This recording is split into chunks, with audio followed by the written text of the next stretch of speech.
ଯୁବକମାନେ ଯୀଶୁକୁ ଜାଣିକି ଯୀଶୁଙ୍କର ସେବା କ୍ଷେତ୍ର କରିକି ଆଜି ପଛ ଘଟି ଯାଇଛ।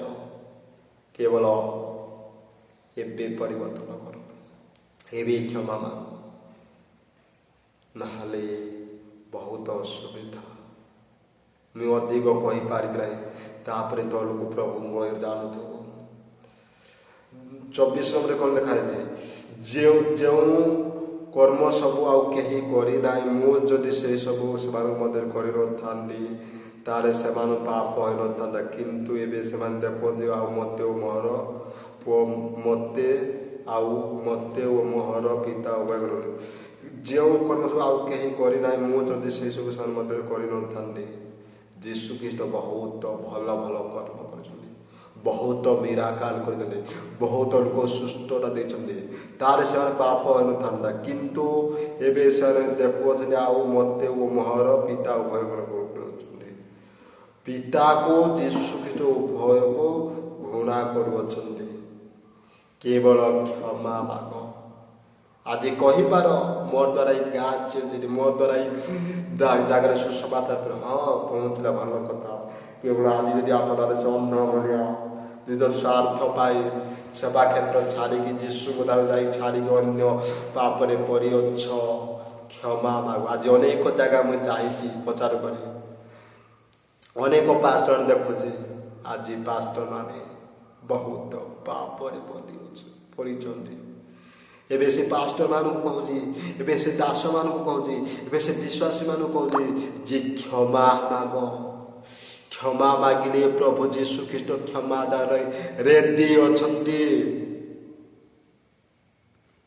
ଆମେ ଜାଗତ୍ୟରେ ପିତା ମାତା ଅଛନ୍ତି, ସେମାନେ କ୍ଷମା କରିଦେ ବାପା, କ୍ଷମା କରିଦେ ମା ବୋଲି କ୍ଷମା ଦେଉଛନ୍ତି। ସେ ଯୀଶୁ ଖ୍ରୀଷ୍ଟ କ'ଣ ଆଉ ଦେବେ ନାହିଁ? କ୍ଷମା ଦେବେ। ହାଲେଲୁୟା। ଯାକୁବ 4:17 କୋଣରେ ଅତଃ ଯେ ସତ୍କର୍ମ କରିବାକୁ ଜାଣି ତାହା 14 ଯାକୁବ 4:17 ଅତଃ ଯେ ସତ୍କର୍ମ କରିବାକୁ ଜାଣି ତାହା କରେ ନାହିଁ ତାହାର ପାପ ହୁଏ।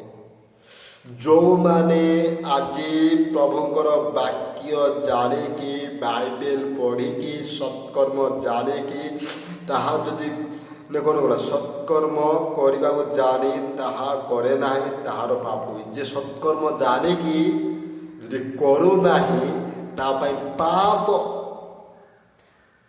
ମୁଁ ବି ଯଦି ସତ୍କର୍ମ ଜାଣିକି ଯଦି ମୁଁ ବି ଯଦି କରିବି ନାହିଁ, ମୋ ପାଇଁ ପାପ। ମୁଁ ଜାଣିକି ସତ୍ୟକୁ ଜାଣି ସତ୍ୟରେ କାମ କରାର ଅଛି।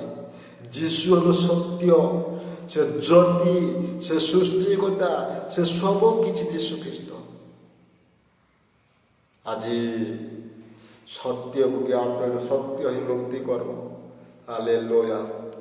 ଲୋକ 12:47 ଆଉ ଯେଉଁ ଦାସ ଆପଣା ପ୍ରଭୁଙ୍କ ଇଚ୍ଛା ଜାଣି ପ୍ରସ୍ତୁତ ହୋଇନଥାଏ କିମ୍ବା ତାହାଙ୍କର ଇଚ୍ଛା ଅନୁସାରେ କାର୍ଯ୍ୟ କରିନଥାଏ, ସେ ବହୁତ ପ୍ରହାରରେ ପ୍ରହାରିତ ହେବ।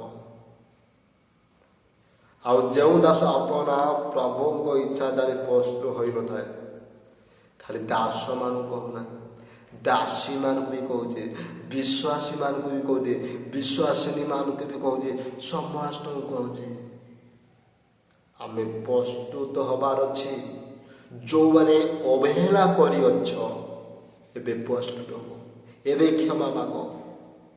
ଏବେ ଏଇ ବାକ୍ୟ ଯେନ୍ କହୁଛି, ଏ ବାକ୍ୟ ଶୁଣିକି କ୍ଷମା ମାଗ, ତାପରେ ପ୍ରଭୁ କ୍ଷମା ଦେବେ।